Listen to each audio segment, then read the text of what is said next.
berikut adalah beberapa saya mengambil dari busana-busana seperti gamis, kemudian alat jahit seperti itu. Dan berikut adalah logonya.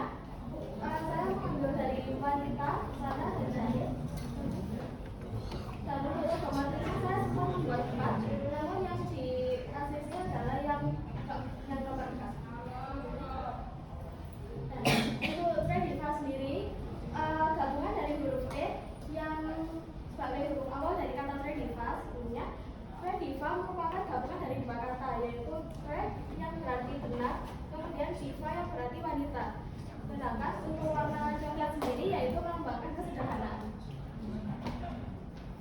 Dan ini adalah aplikasi warnanya. Berikut ada ruang kosongnya. Dan untuk berbagai ukuran di digital dan cetaknya.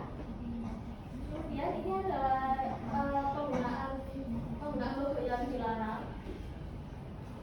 Yaitu berikut adalah warna yang digunakan dan berikut adalah warna untuk grayscale-nya.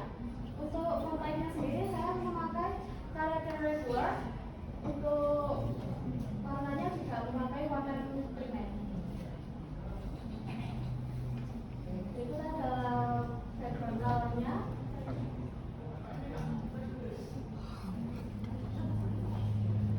Dan berikut adalah support grafik yang saya gunakan. Untuk support grafiknya sendiri merupakan bentuk dari jarum dan benang, kemudian inti gaun wanita. Untuk patternnya sendiri adalah kombinasi dari jarum benang itu dibentuk sehingga menyerupai pola jahit yang rapi. Dan berikut adalah inisialnya dipadukan dengan produk asli dari Rediva.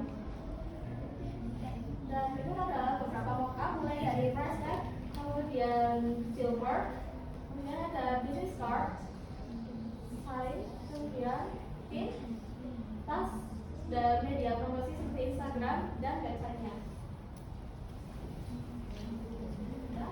Kemudian lanjut untuk perencanaan visual saya, yaitu membuat musik video grafik yang berjudul Cerita. Untuk risetnya sendiri saya mengambil dari beberapa kasus yang sering saya temukan di sosial media. Paling utamanya adalah di kesehatan mental, yaitu rendah diri. Untuk salah satu kasus yang saya baca yaitu penelitian di SMA 6 Pontianak, di mana ada satu subjek itu yang merasa bahwa dia sudah bisa berani untuk bersosialisasi, sedangkan untuk subjek yang satunya itu dia masih belum bisa berani, bahkan tidak ada efek apapun yang diterima dari dirinya. Untuk sumbernya berasal dari jurnal Universitas Tanjung Pinang. Dan untuk datanya sendiri saya ambil dari Goodstats ID yang mana pada hasil survei satu dari 3 remaja atau 34,9% atau setara dengan 15,5 juta remaja setidaknya memiliki satu masalah kesehatan mental. Masalah kesehatan mental ini merujuk pada depresi, kemudian kecemasan, stres, dan sebagainya, dan termasuk dengan rendah diri yang sempat saya sebutkan tadi. Jadi untuk kesimpulannya, saya merencanakan yaitu peringatan saya tentang motion graphic musik video. Kemudian untuk temanya saya menunjukkan kesehatan mental yang merujuknya ke rendah diri. Untuk genrenya yaitu melankolis, judulnya Cerita, sesuai dengan judul lagu aslinya. Dan untuk perencanaannya saya mencantumkan 5W1 hanya juga. Untuk tujuan dari visual saya ini yaitu dengan adanya video musik cerita ini, saya harap kalau sudah mencapai di algoritma yang tepat, setidaknya bisa meminimalisir resiko dari persentase kasus kesehatan mental. Kemudian untuk tempat implementasinya adalah di sosial media. Dan untuk kapan pembuatannya, untuk saat ini sedang berada di tahap praproduksi. Kemudian jika sudah selesaikan beberapa tahap seperti konsultasi, revisi, dan sebagainya, akan saya lanjutkan ke produksi hingga final. Kemudian selanjutnya adalah siapa targetnya, tentu saja yaitu para remaja seperti kita ini yang oleh karena itu untuk karakternya sendiri saya juga mengambil karakter remaja.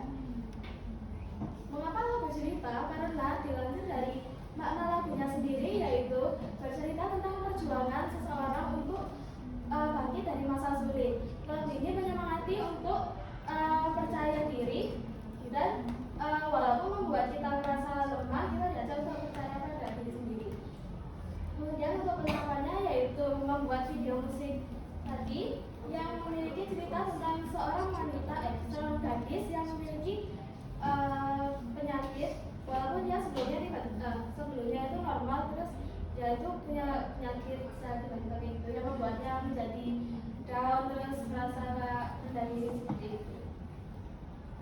Jadi untuk sinopsisnya yaitu ada seorang gadis yang dahulunya itu kondisi dia normal, tapi setelah terkena seperti faktor lingkungan atau penyakit sebagainya, dia akhirnya mendapatkan penyakit autoimun yang karena penyakitnya ini ia harus dirawat intensif karena saya mengambil penyakitnya ini yang bagian autoimun sindrom yang bisa hampir menyebabkan lumpuh. Kemudian, tapi gadis ini tidak terasa sendirian karena ada sahabatnya yang selalu merawat dia. Untuk naskahnya sudah saya buat per lirik. Di sini ada beberapa lirik yang sempat saya potong untuk memasukkan dialog. Dan untuk di endingnya nanti setelah lagunya habis juga masih ada dialog sebentar. Baik, kembali ke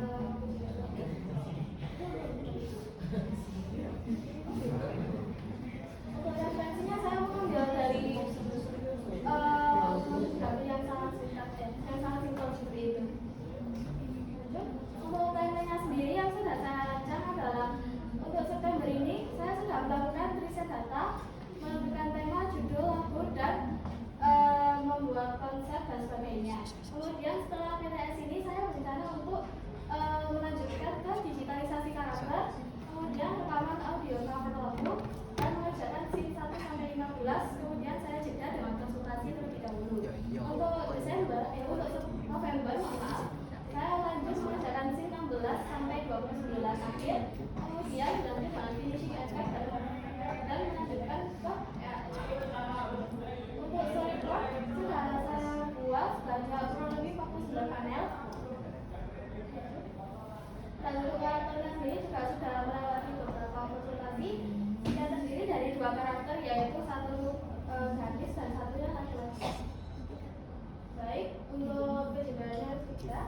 Dan sekarang saya mau izin untuk menunjukkan rangkuman dari portofolio dari saya.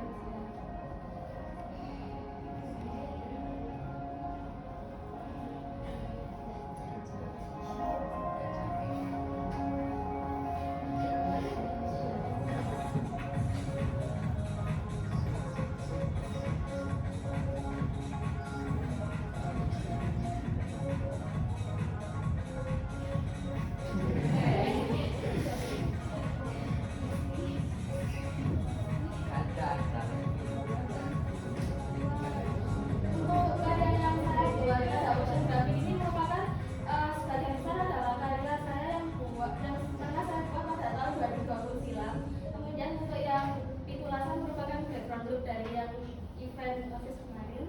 Kemudian untuk yang post adalah tugas ada bagian dari Pak. Sudah Bapak.